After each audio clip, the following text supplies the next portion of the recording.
احمد بلال صاحب 2014 میں جب پارلیمان اور پی ٹی وی اسٹیشن پہ حملہ ہوا تھا تو جنرل ظہیر کا نام کھل کے سامنے آیا تھا. یہ لوگ نام نہیں لیتے کیونکہ کل کو ان کو مشکل پیش آئے گی تو یہ اپنی تعلق بنا کے رکھتے ہیں کہ طلبداری خراب نہ ہو جائے. ابھی جو پروپیگنڈا تھا وہ چیف کے اوپر تھا کہ وہ تو یہ فلانا کور کمانڈر ہے تو چھوڑ ہی دے گا, حکم ہی نہیں مانے گا, چیف کی تو اتھارٹی کوسچن ہو گئی. اور عمران کے اوپر جو پروپیگنڈا کیا جا رہا تھا کہ اس کو تشدد کا نشانہ بنایا جا رہا ہے, اس کے زخم کھل گئے ہیں. سوشل میڈیا کے اوپر کھلے عام یہ دو چیزیں چل رہی تھیں اور وہ واٹس ایپ گروپوں کے اندر بھی یہ چیزیں چل رہی تھیں. اب جب یہ کہتے ہیں منصوبہ ساز, یہ انہوں نے ٹرم باقاعدہ یوز کیا اپنی اسٹیٹمنٹ کے اندر, اور ماسٹر مائنڈس. میرا دوبارہ وہی سوال ہے کہ کیا 2014 کے منصوبہ سازوں کو سزا دی تھی؟ نہیں سزا دی تھی. اب کیا ریٹائرڈ لوگ اندر ملوث ہیں؟ کیا کوئی سرونگ ملوث ہے یا نہیں ہے؟ بہت شکریہ ندیم صاحب. میرا یہ پختہ یقین ہے کہ اگر آپ کوئی قانون توڑنے کی کارروائی ہوتی ہے اور آپ اس کو پورے انصاف کے ساتھ اس قانون توڑنے کی کارروائی کے خلاف ایکشن نہیں لیتے تو وہ بنیاد بن جاتا ہے کسی اور اس سے بڑے خلاف قانون واقعے کی.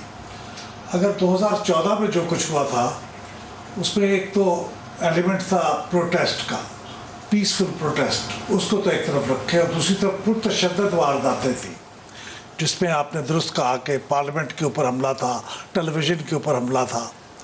اگرچہ وہ اس لیول کا پرتشدد نہیں تھا جس طرح کا 9 مئی کا ہوا, لیکن اس سے ملتا جلتا ہی تھا. پھر اس کے بعد ایک دوسرا واقعہ بھی ہوا تھا فیض آباد کا.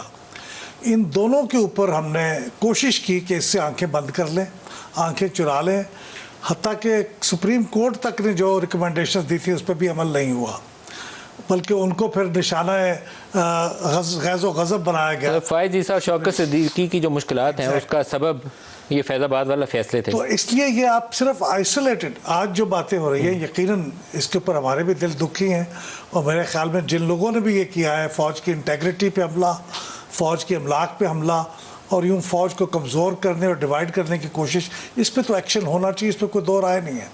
لیکن یہ ایک لحاظ سے کنٹینیویشن بھی ہے ان پرتشدد واقعات کی جو ماضی میں ہوئی ہے. تو میرے خیال میں ان کے خلاف بھی کتابیں کھلنی چاہیے اور ان کے خلاف بھی ایکشن ہونا چاہیے. لیکن ابھی بھی جو لوگ ملوث ہیں ان کے نام نیشنل سیکورٹی کمیٹی کا اجلاس ہو, جتنا مرضی کوئی طاقتور اور تگڑا شخص ہے اس کے اندر نام سامنے رکھے ثبوتوں سمیت, اور قوم کو بتائیں یہ لوگ تھے جنہوں نے جی ایچ کیو پہ حملہ کیا. جی ایچ کیو پہ حملہ چھوٹی بات نہیں ہوتی سر. سلیکٹیو اکاؤنٹیبلٹی نقصان دہ ہوگی.